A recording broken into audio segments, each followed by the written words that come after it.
Mari kita berdoa. Bapa di surga, dalam nama Tuhan Yesus yang sangat mengasihi kami, kepadamu kami bersyukur karena hari ini di minggu pertama di bulan Juli, kami kembali bisa beribadah kepada Tuhan, walaupun kami masih tetap beribadah di rumah kami masing-masing. Kami percaya bahwa Tuhan selalu hadir menolong kami semua. Waktunya sekarang kami akan dengar firman-Mu. Roh Kudus menolong kami semua, supaya di hati kami ada api cinta terhadap Tuhan, api cinta terhadap firman Tuhan, sehingga hidup kami lebih bergelora untuk hormat kemuliaan bagi nama Tuhan. Dalam nama Yesus kami berdoa. Amin. Ya, salam Bapak Ibu, saudara sekalian yang dikasihi oleh Tuhan Yesus Kristus. Ya, kita sungguh bersyukur pada hari ini di dalam pemeliharaan Tuhan, dalam kesetiaannya kita masih tetap bisa bersemangat beribadah walaupun di rumah kita masing-masing. Pada pagi ini kita akan mendengar firman Tuhan dengan satu tema, yaitu adalah iman mengatasi kekhawatiran. Iman mengatasi kekhawatiran. Firman Tuhan ini kita akan baca dari kitab Injil Matius pasal yang ke-6 ayat yang ke-25 sampai dengan ayat yang ke-34. Ya, Injil Matius pasal yang ke-6 ayat yang ke-25 sampai dengan yang ke-34. Saya membaca firman Tuhan mengawali dengan ayat yang ke-25. Hal kekhawatiran. Karena itu aku berkata kepadamu, janganlah khawatir akan hidupmu, akan apa yang hendak kamu makan atau minum, dan janganlah khawatir pula akan tubuhmu, akan apa yang hendak kamu pakai. Bukankah hidup itu lebih penting daripada makanan, dan tubuh itu lebih penting daripada pakaian? Terpujilah Tuhan atas firman-Nya. Berbahagialah setiap kita yang memiliki semangat untuk terus belajar firman Tuhan. Bapak Ibu Saudara yang dikasihi oleh Tuhan Yesus Kristus, berbicara mengenai kekhawatiran, saya pikir ini satu kondisi yang sangat up to date, yang dimana sama-sama kita sebagai umat manusia, bukan hanya di Indonesia tapi di seluruh muka bumi, dilanda oleh wabah corona. Ya, yang imbasnya semuanya mendatangkan keburukan kalau kita lihat secara kasat mata. Dengan wabah corona, dia menjadi ancaman untuk kesehatan, bahkan telah mendatangkan kematian. Dia akan juga mengancam untuk kehidupan kita secara ekonomi. Bahkan berita terakhir yang diliris dalam berita di televisi bahwa kemungkinan besar ya bahwa karena imbas corona ini penduduk bumi bisa mengalami bencana kelaparan lebih daripada 250 juta orang. 250 juta. Ini semua berita-berita yang sangat mengerikan, yang sangat menakutkan, yang juga sangat pasti mengkhawatirkan. Bahkan imbas corona ini itu berimbas buruk terhadap hubungan sosial satu sama lain. Ya, hubungan sosial kita di masyarakat, ya, di mana sanak pemilik keluarga harus berpisah dan sulit untuk berjumpa karena urusan corona ini, dan juga akibat-akibat yang lain yang sangat buruk. Tapi pada hari ini bersamaan dengan firman Tuhan, kita akan belajar bahwa sesungguhnya kalau kita memiliki iman, kita akan melihat seluruh hal-hal yang mungkin mengkhawatirkan, mencemaskan, menakutkan, itu akan bisa mendatangkan kebaikan buat kita yang memiliki iman percaya kepada Kristus. Nah, saudara, berbicara tentang masalah kekhawatiran, ya, kalau khawatir itu adalah hal yang normal. Semua manusia normal pasti ada khawatirnya, ada cemasnya, ada takutnya.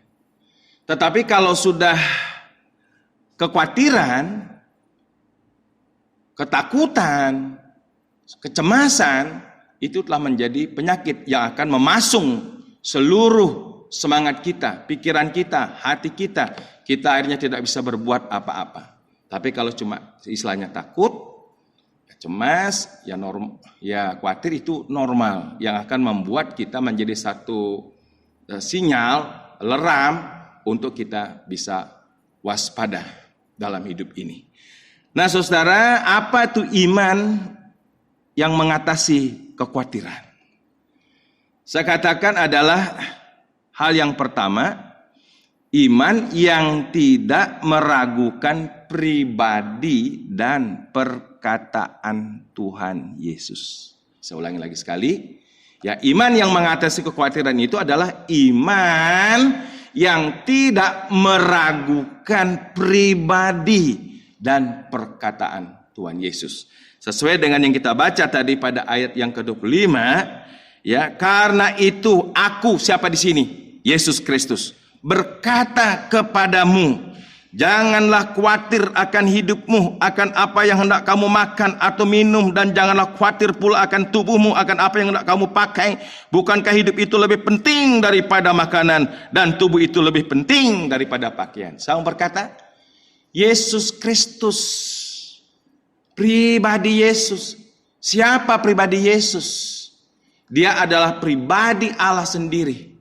Firman yang hidup, logos, yang menjadikan langit dan bumi dengan segala isinya. Dialah Allah yang berdaulat atas segala sesuatu dan atas segala peristiwa.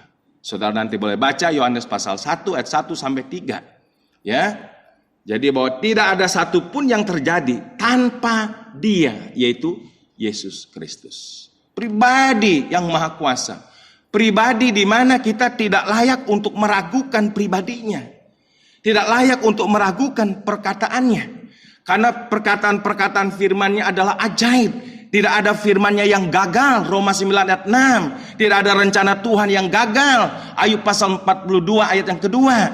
Jadi maka saudara, siapa yang mengatakan ini? Bukan manusia biasa.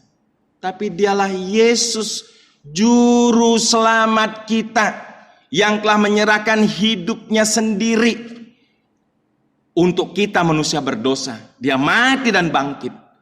Jadi kalau hidup yang kekal, hidupnya diberikan pada kita, masa urusan hal makan minum diabaikan oleh Tuhan.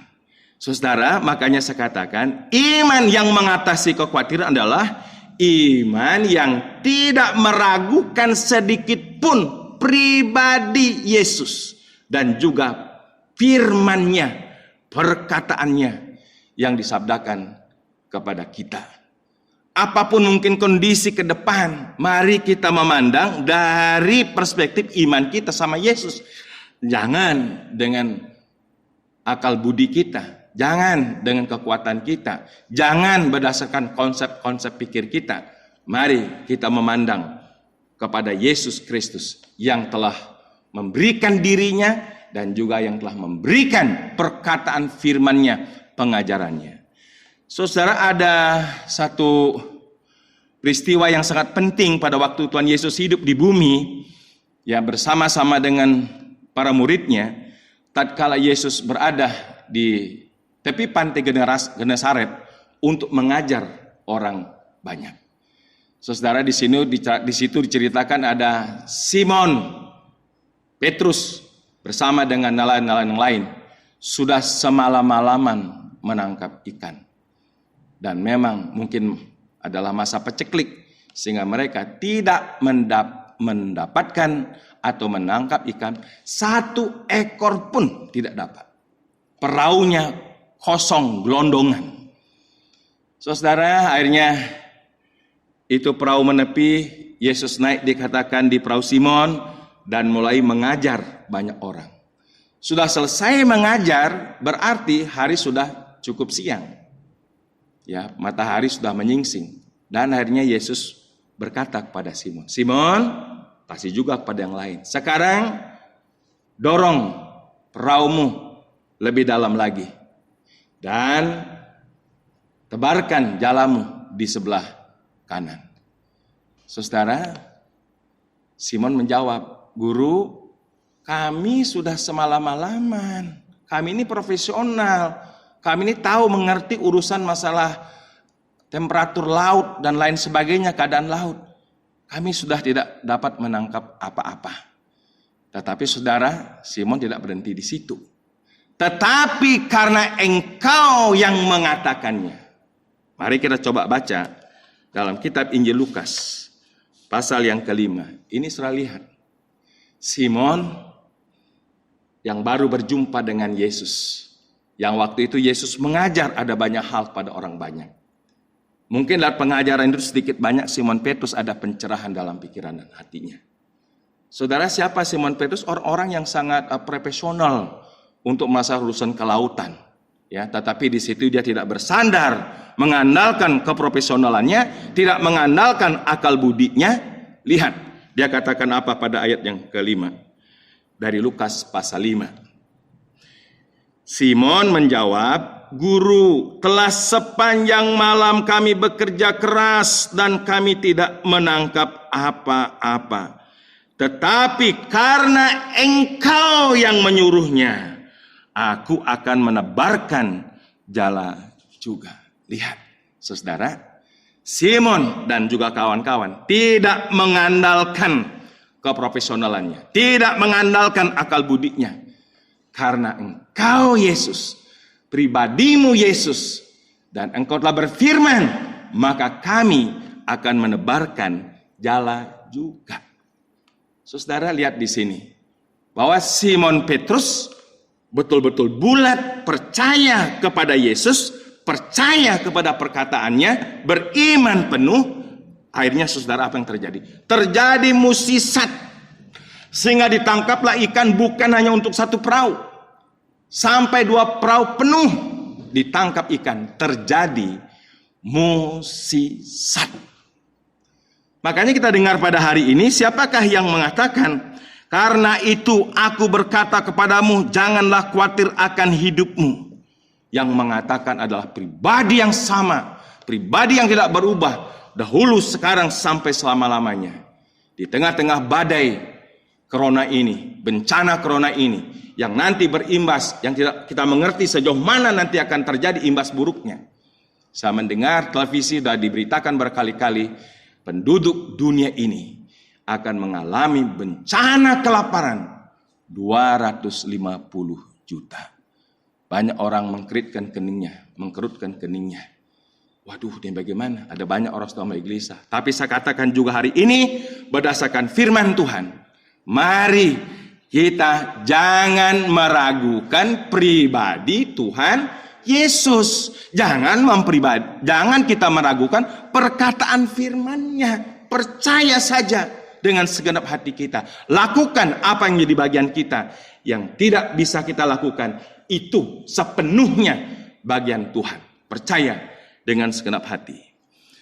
Saudara, yang kedua, iman yang mengatasi kekhawatiran itu adalah iman dinamis yang mau terus belajar.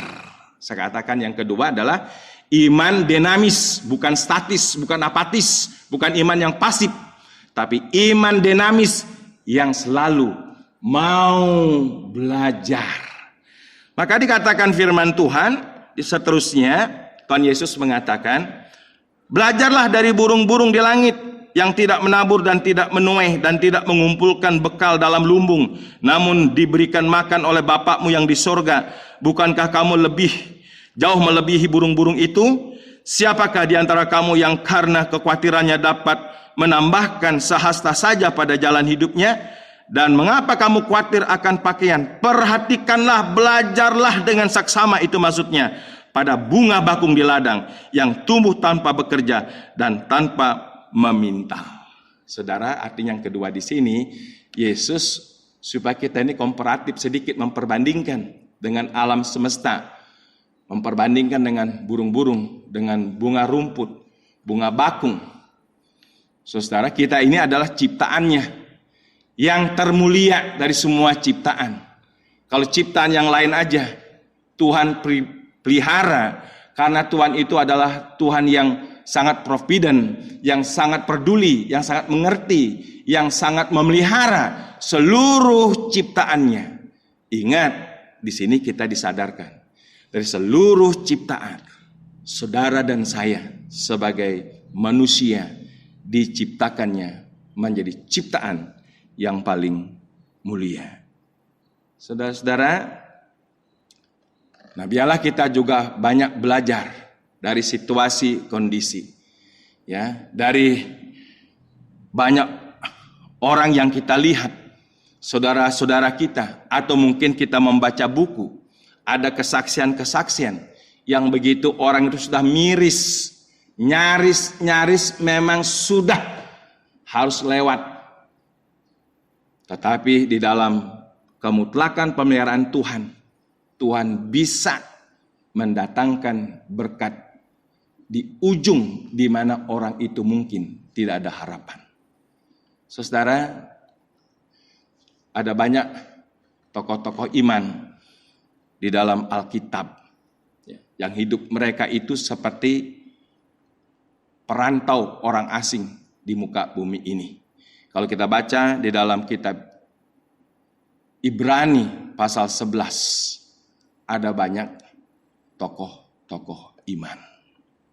Makanya kita mesti belajar dari tokoh-tokoh iman.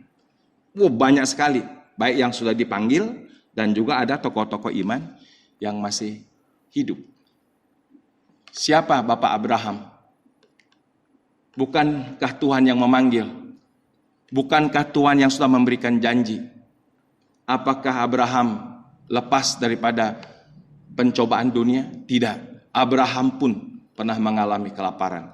Ishak pun pernah mengalami kelaparan. Si Yakub pun harus lari jauh meninggalkan tempatnya, pergi ke rumah Laban.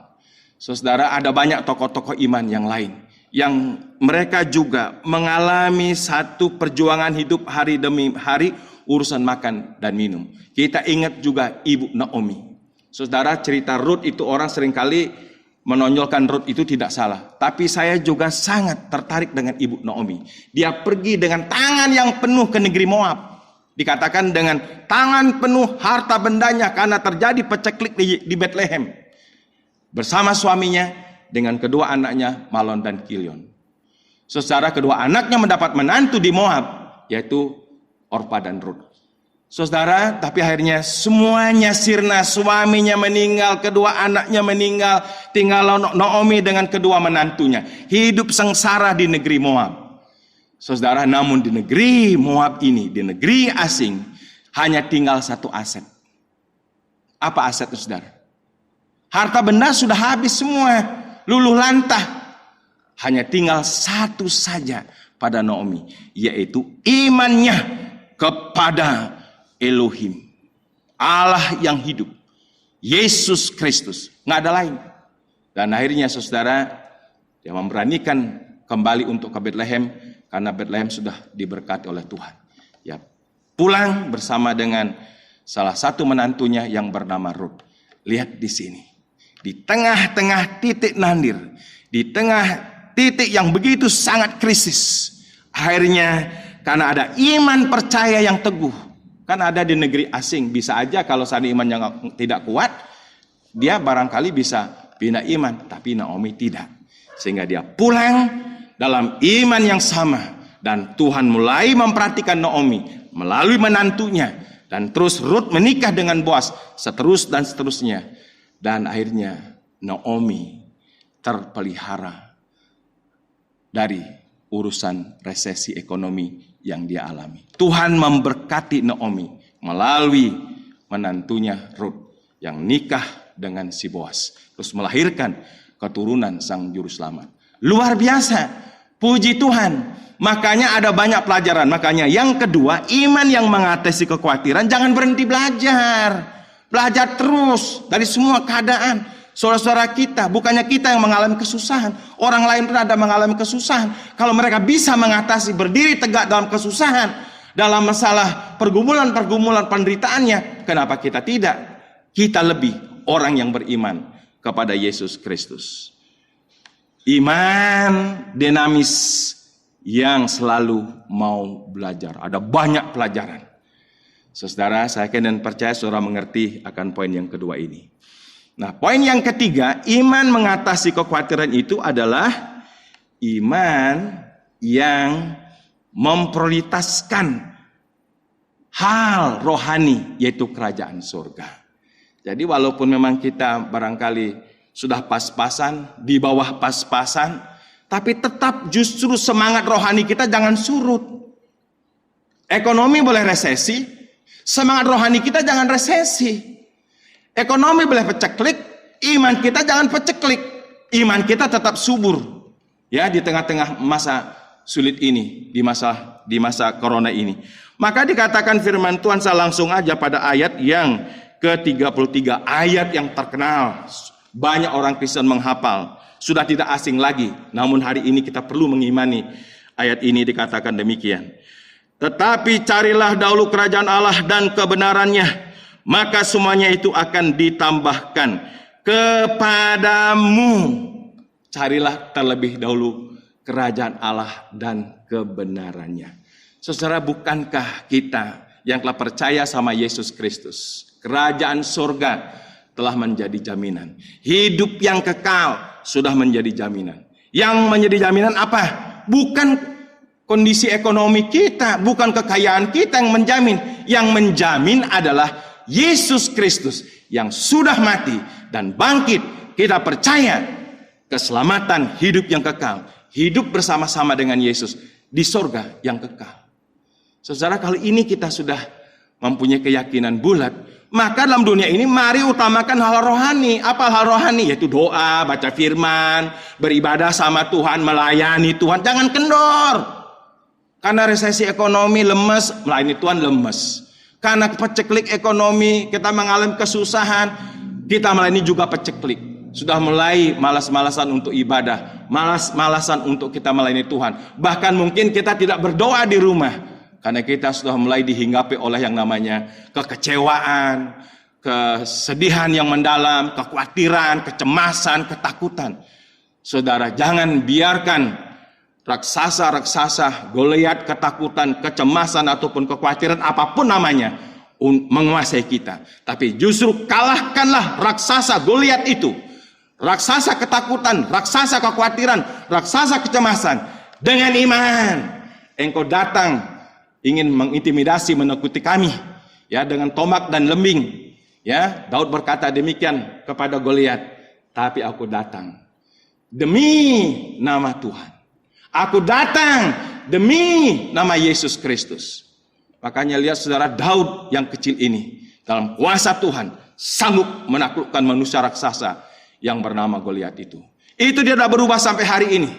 Dan kalau hari ini kita tetap beriman bulat, mengutamakan hal yang rohani, mungkin keadaan kita sedang pas-pasan, kita sedang masalah kering kerontang, ekonomi kita.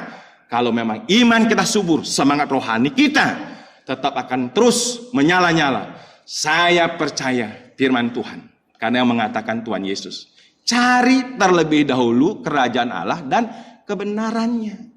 Maka urusan makan, minum, pakai, sandang, pangan, Allahku akan memenuhi keperluanmu sesuai dengan kekayaannya dalam Kristus Yesus. Filipi 4 ayat 19. Terlalu banyak janji Tuhan. Lakukan bagian kita, maka Tuhan akan melakukan dan menggenapkan janjinya atas kita. Saudara,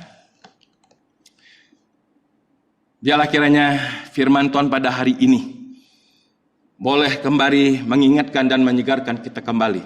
Di tengah-tengah situasi yang sangat sulit, kita dilanda oleh masalah corona ini. Yang dimana banyak orang bukannya takut, ketakutan. Bukan hanya orang itu khawatir, kekhawatiran. Bukan hanya orang itu cemas, tapi kecemasan. Saudara, jangan kita terpasung oleh situasi zaman ini. Kita tetap memandang pada Yesus. Iman yang mengatasi kekhawatiran adalah iman yang tidak meragukan pribadi dan perkataan Tuhan Yesus. Iman yang mengatasi kekhawatiran adalah iman dinamis yang selalu mau belajar. Sejauh mana saudara mau belajar? Tetap nggak saudara dinamis, progresif, terus mau belajar. Yang ketiga adalah iman yang memprioritaskan kerajaan Allah dan kebenarnya. kebenarannya, memprioritaskan hal-hal rohani, percaya yang lain. Siapa mengatakan Yesus yang lain urusan apa? Makan, minum, pakai yang tadi dikatakan di atas. Pasti Tuhan mempercukupkannya. Karena ajaran Tuhan Yesus, berikanlah hari ini makanan kami, rezeki kami secukupnya. Biarlah kiranya Tuhan Yesus yang sudah mati dan bangkit bagi kita, menyelamatkan kita, menolong kita untuk melanjutkan perjalanan dengan semangat iman, semangat perjuangan, semangat pengharapan yang terus berkobar-kobar. Tuhan Yesus memberkati. Amin. Kita berdoa. Bapa, terima kasih untuk pengajaran firman pada hari ini. Biarlah kami disegarkan kembali, diingatkan kembali, diteguhkan kembali, dikuatkan kembali, supaya situasi dunia tidak mengintimidasi kami. Tetapi dalam iman kami memandang, justru situasi dunia akan memberikan pada kami motivasi yang besar untuk lebih beriman pada Kristus, untuk lebih mau belajar, untuk kami lebih mengutamakan hal-hal rohani. Kami percaya pada waktu kami genapkan firman-Mu, maka Tuhan pasti menggenapkan bagian-Mu. Kami akan meneruskan dengan perjamuan kudus. Tolonglah kami semua supaya perjamuan kudus ini boleh memberkati kami. Dengan perjamuan kudus kami menyatu dalam penderitaan, kesengsaraan, kematian, dan kebangkitan-Mu. Dalam nama Yesus kami berdoa. Haleluya. Amin.